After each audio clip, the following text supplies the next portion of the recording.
God, I'm struggling today. I don't understand this one. I've done what, and give you little. But when you read Psalms, isn't Psalms like, he's, God, why have you left me? Why? And then a few more verses later, but you're majestic. That's honesty. I see. I believe that. I used to tell people at the church, I said, when I only pastored one church because that was God called me to pastor one church. That was it. Yeah. No way. I wasn't what you call a pastor. I pastored one church and done the mission work and done all those things at the same time. But when God took me to the church that He took me to, I tried to get churches all over the place.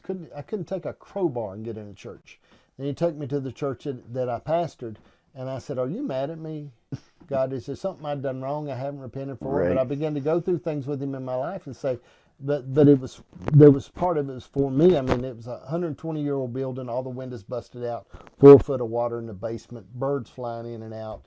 I mean, it was a mess. Okay, but I mean, there was a purpose and a reason. And I think about that so many times that there's a message I taught one time called being offended to reality. Mm-hmm. That there's things that God will tell you no about that you'll ask Him if you'll listen just a little bit. He'll That's say an no. Answered prayer, though, right? Right. No is an answer. Yeah.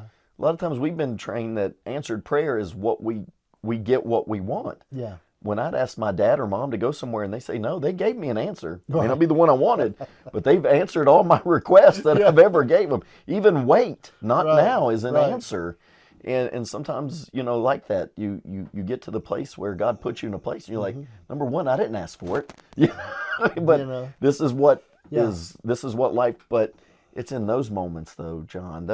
Listen, if it wasn't for those moments, the character of God would never get shaped in us. Exactly. It takes the uncomfortable parts of life to make us enjoy the comfort of God. Yeah. Yeah.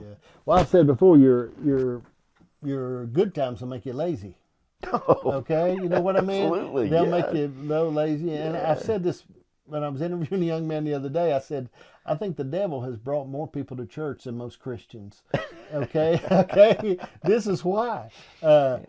If the devil just leave you alone, right, you just go on your merry way right on to hell most of the time. Okay, right, yeah. Or you just go on. You would never. But he wouldn't prick you. Wouldn't do stuff to you. Right. If he wouldn't punch at you, and that's where it's so crazy. Yeah. I mean, there's things if he wouldn't punch at you and do those things, you sort of would.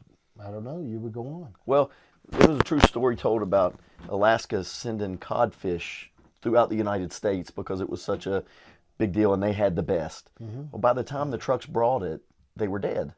And they couldn't figure it out. We got the right water, the right oxygen, right. We're dead. And so they tried other things.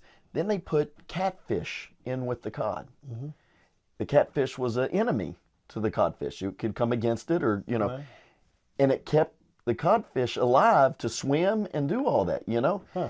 If it wasn't for the adversity, right. the codfish died, but because of the adversity, the hope of living and something to fight for was worth it. Right. Not knowing they were going to be on a plate a little later, right. But at that moment, I'm not just going to give up to my adversary. Right. That kept them moving. That kept everything flowing.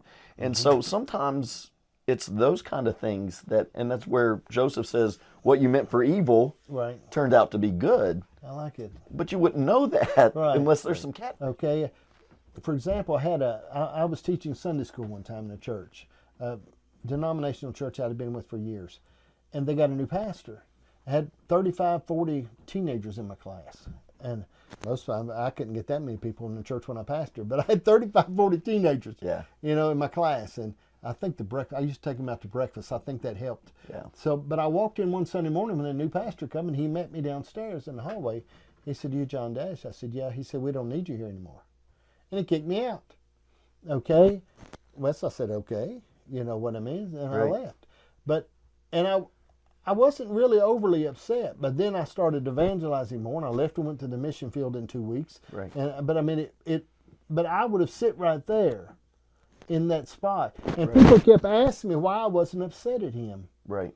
And I said, he didn't want to do that to me. Right. Okay? He didn't want to do that to me. Right. Right. But again, you're not going to get much out of a comfortable person. Right. And we all love it.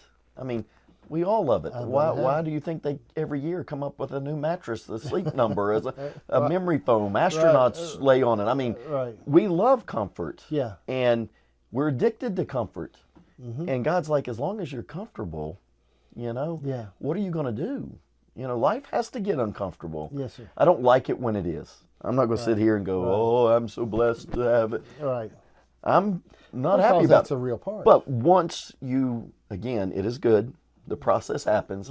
You go, gosh, I wouldn't be what I am today. yeah. Yeah, I would not be what I am today Yeah. without those kind of things happening. And that's not, like you said, that's not that guy's fault. It's not Right. the person who I don't hurt you. think he didn't want to do it. No, He right. didn't wanna do I it. think that it's God's like, but we I've get gotta mad. you We moved. can choose to be mad at that person. Right. Okay, instead of recognizing that it was God moving in our life. And I think that's where we have to have His Spirit before we can recognize that. Oh, yeah. You're not in the flesh, because you're always going to look for what we call the scapegoat, the reason that justifies their anger, Makes sense. justifies us. If we can point a finger at something and say, the reason I'm not where I'm at in life is because of this or Yeah. him or her, nobody gets out of that. Yeah. And I'm going to use it, but Rocky Balboa Right. said to his son, it's not how hard you can hit, it's Yeah. how hard you can get hit and Right. keep moving forward. Yeah. And I try to remember that, because Yeah. it's not. We all think it's about the power of the punch. It's gonna beat you to your Right. knees, and to be able to move forward and recognize, God, you're calling me Right. to a forward motion, because you've seen I was getting stale. Yeah. I was enjoying the rut. I was Yeah. enjoying the predictability.